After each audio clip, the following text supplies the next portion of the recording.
Today's video, ituturo ko sa inyo kung paano nga ba natin ma-trace yung mga package natin, kung nasaan na ba siya or kung malapit na ba natin siyang makuha. So, ang first step guys is kailangan meron kayong tracking number or yung code na binibigay sa atin para ma-trace natin yung ating package. Mostly guys, ito-text naman sa atin yan nung sender kung ano ba yung ating tracking number. So, kung meron na kayong tracking number guys, i-copy nyo lang.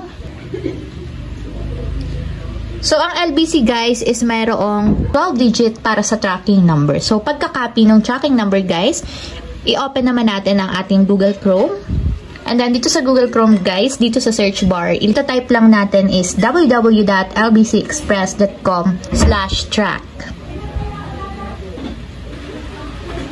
So, yan guys, after nyo mailagay yung www.lbcexpress.com/track, i-search lang natin. And automatic guys, mapupunta na tayo sa website ng track and trace ni LBC.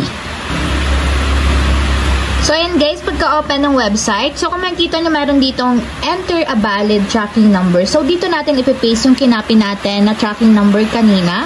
So paste nyo lang. So ayan guys, after nyo ilagay yung 11-digit tracking number, is itap nyo lang yung I accept dito sa lower part. And then, after nyan, tap nyo naman dito yung track. And automatic guys, lalabas na dito sa baba kung nasaan na ba yung inyong package. So, nakalagay siya dito guys kung nasaan na. So, ayun lang guys, ganun lang kasimple.